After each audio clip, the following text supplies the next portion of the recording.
Now, does life get that busy that we find it hard to make room for the important things in our life? Or do we deliberately shut the door and make no room? Now, while I was thinking about this, a song came into my head. Now, who remembers the song Cats in the Cradle? Now, if you don't remember it, that's all right because it's from 1974.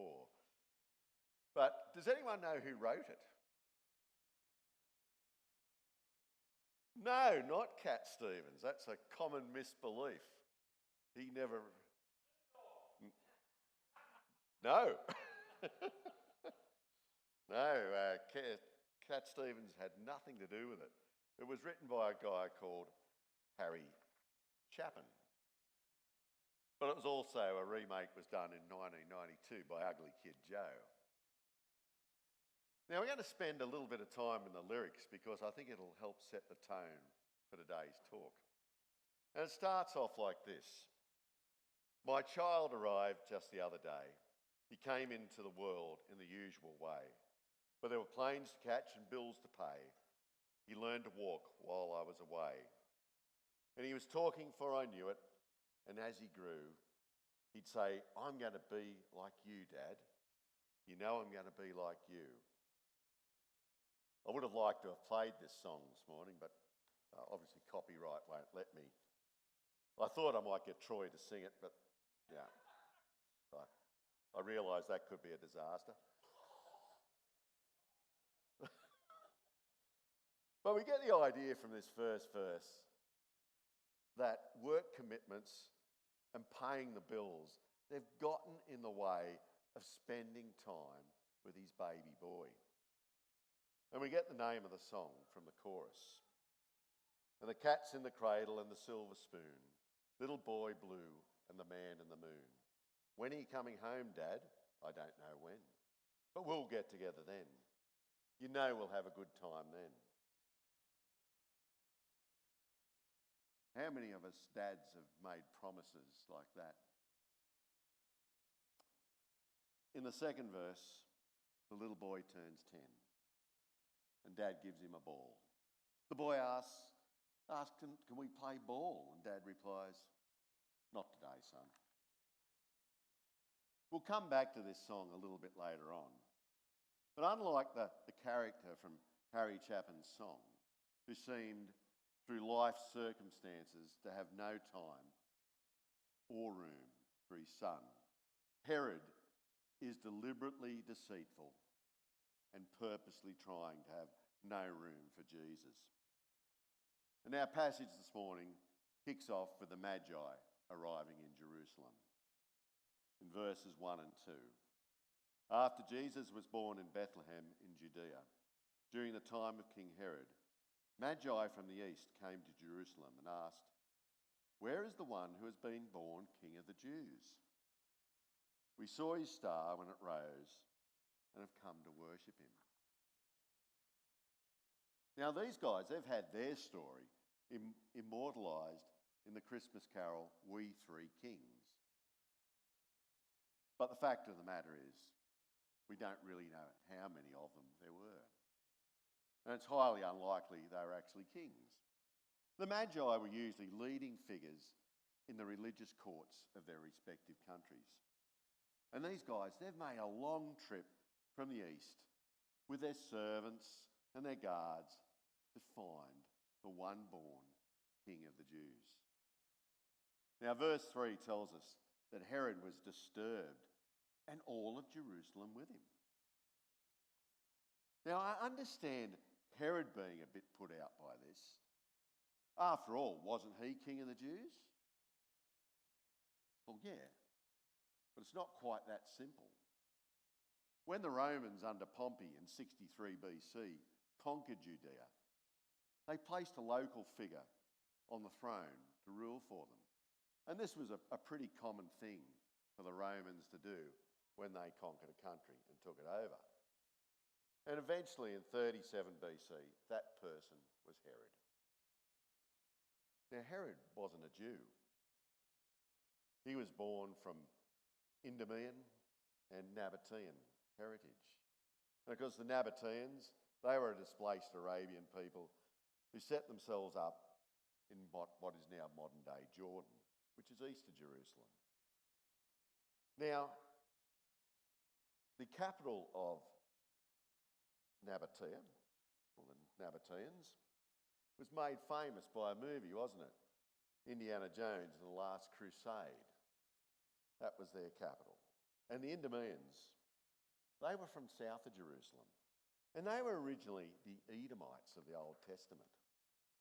So Herod would have been very aware of the fact that he was ruling a people that he wasn't one of. He was a local, but not a Jew. So when he hears that a baby's been born king of the Jews, he's definitely going to be a bit worried, isn't he? He might have been feeling a bit insecure. Is this baby born of one of the old ruling families of Judea? He'd be thinking, well, there's no room for two kings of the Jews. This is my gig. So yeah, he would have been disturbed.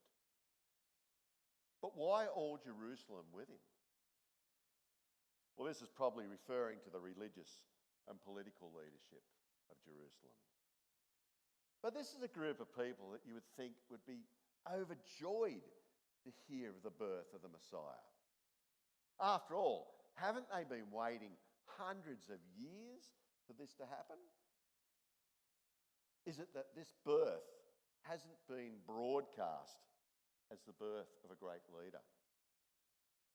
Someone who'll lead them from under the Romans' domination. Someone who'll make Israel great again. Or is it that they've aligned themselves politically with Herod? And if his power is threatened, so is theirs. Now these guys, they want to keep themselves in that circle of power so that they can be in a position to influence things. When the Messiah that they're expecting arrives, they'll be in a position to help him overthrow the Romans. Because that's what they're expecting. An all-conquering king who'll come and make Israel great. And they can be part of that. So, do they think that Jesus can't be the Messiah?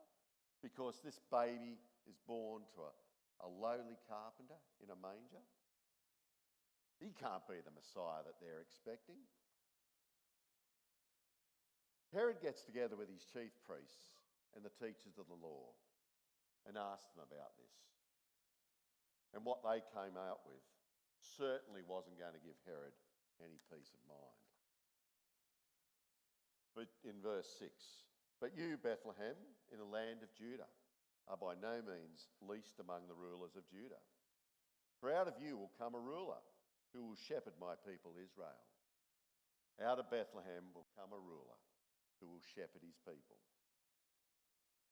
So Herod, by this time, is pretty paranoid without being told that a new king is being born.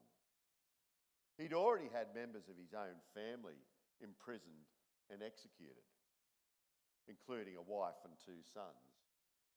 And he's done this because he's paranoid about losing his crown. Sons have been known to knock off their dads to become kings, sometimes at the mother's insistence. Caesar Augustus, the Roman emperor of the time, was supposed to have said that he'd rather have been Herod's pig than his son. Herod had no room for any would-be rival kings. Now Herod is now at his deceitful and conniving best, and he meets with the Magi secretly. "Go and find this child. And as soon as you do, let me know so that I can come and worship him as well." Well, I think worship was probably the last thing on Herod's mind. He sends the Magi on their way, and they follow the star to where Jesus lay. They were overcome with joy and they presented their presents to him. They gave Jesus the gifts of gold, frankincense, and myrrh. Then God uses a dream again to warn them to go home another way and not to call in and see Herod. By doing this, it's thwarted Herod's plan to probably quietly dispose of Jesus, to get rid of that rival king. And we'll have a look at the extremes that Herod will go to, how far he will go to remove the perceived threat that Jesus is. If we look at verse 13, Joseph gets a warning through another dream. When they'd gone, the angel of the Lord appeared to Joseph in a dream. "Get up," he said, "take the child and his mother and escape to Egypt. Stay there until I tell you, for Herod is going to search for the child to kill him." Herod's going to kill Jesus. He's got no room for Jesus at all. He's going to get rid of him. So Joseph, Mary, and Jesus left Bethlehem and headed to Egypt. Now Herod realises what the Magi have done, and he was pretty cranky. And we can see that in verse 16. When Herod realises that he'd been outwitted by the Magi, he was furious. And he gave orders to kill all the boys in Bethlehem and in its vicinity who were 2 years old and under, in accordance with the time that he'd learned from the Magi. Now this shows us the extremes that Herod will go to, what he'll go to keep his crown. And it's pretty horrendous, isn't it?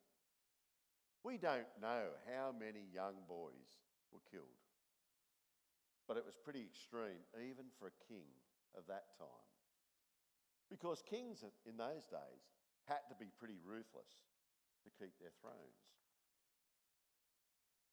Herod had absolutely no room for Jesus, and he was perfectly willing to kill any number of young boys to make sure of it. Herod was being very deliberate in shutting Jesus out, giving him no room in his life. And that's a question we need to ask ourselves. Are we deliberately giving Jesus no room in our lives? Well, if not us, then we probably know someone who is. And should we be doing anything about that? If they don't let Jesus into their life, they won't be saved. And the alternative isn't very good, is it? Because the alternative is condemnation. And salvation is far better than condemnation. But how can we help them? We can pray that God will soften their hearts so that they will make room for him by spending time with them in their lives so they will hear parts of the gospel message and they might want to know more. But I'd hope anyone here today isn't deliberately shutting Jesus out of their lives. You might be here because you're visiting with family or friends. But by being here, you've actually allowed room for Jesus in your lives. You're hearing about Jesus just by being here. So you are giving him some room in your life. You may not have thought about this too much, and you may not have acted on this in any way as yet. But if this is you, talk to the people you came with. Find out how Jesus fits into their life, how he's changed their lives. What can Jesus do for you? And these are good things to ask because Jesus wants to have room in our lives. Jesus knows that we need to be saved. And it's only through Jesus that we can look forward to life with God. So by being here, you've taken a step in giving Jesus room in your life. What I want to do now, though, is to go back to that song by Harry Chapin. The The dad in this song, well, he didn't intentionally set out to have no room in his life for his son. It just happened that way.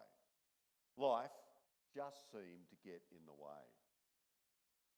Let's see what happens. In the third verse, things start to turn on Dad. Well, he came home from college just the other day, so much like a man I just had to say, "Son, I'm proud of you. Can you sit for a while?" He shook his head and said with a smile, "What I'd really like, Dad, is to borrow the car keys. See you later. Can I have them, please?" This young man's becoming independent, and now Dad's got time to spend with him. The son has other plans. And there's even a subtle change to the chorus to reflect this. And the cat's in the cradle and the silver spoon, little boy blue and the man in the moon. When you're coming home, son? I don't know when, but we'll get together then, Dad. You'll know we'll have a good time then. Who picked up on the difference in the chorus? When are you coming home, son, instead of Dad? We'll get together then, Dad. And in the final verse, the penny finally drops to Dad. I've long since retired, my son's moved away.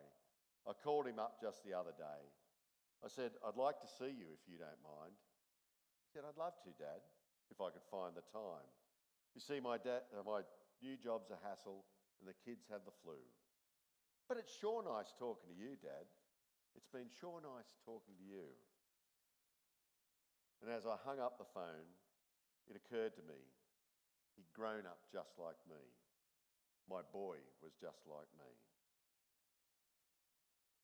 Dad's realised that his son's grown up like him. And I don't think this is a thought tinged with pride. It's more of a regret, isn't it? But unlike Herod, I don't think it was deliberate. He just never seemed to realise what was happening until he got much older. Now, I know there are times with our families that we want some peace and quiet. I'll just go and do something in the shed or going out into the garden. No one's going to bother me out there. I don't even have to answer the phone. I'm being deliberate in keeping people out of my life for a certain amount of time. But are there parts of our lives that we deliberately try and keep Jesus out of? And this question, I guess, is aimed more at those of us who have put our trust in Jesus. Do we just let Jesus in on Sundays, or perhaps when we're doing growth group? Does Jesus come to work with us? Is he out there on the cricket pitch or the football field? Is he with us at school? What about when scoring a goal in netball? Now, Emily gave me a really good example last week of how we take Jesus out of Christmas. How often do we see the word Christmas shortened to Xmas? Now, I've been asking people during our older adults ministries, Staying Sharp and Sing and Chat, what they think of when it comes to Christmas. And the most common things have been presents, family, and food. Although at Staying Sharp there seemed to be a common thread of water fights as well. But few people mentioned Jesus. But what's Christmas without Christ? Do we keep Jesus out of certain parts of our lives because we still want to remain in control in some areas? Is giving our lives totally over to Jesus just too hard to do? And I guess this is like any changes in our lives. The first step is always the hardest. What can you do? I'd say someone must be a Christian in your life for you to be here today. Whether it's some time in the past that's called you to become part of Christ's family, or you're here with someone. Now, if you're here with someone today, talk to them. Find out how making room for Jesus in their lives has worked for them. Talk to God. He wants you to talk to him, to have a relationship with him. You can come to one of our Christianity Explored courses to help you find out more. Be curious, ask questions. Don't be like Herod and deliberately shut Jesus out of your life, or like the dad in the song, unintentionally shutting his son out. Be deliberate in making room in our lives for Jesus, because it's through Jesus that we will be saved.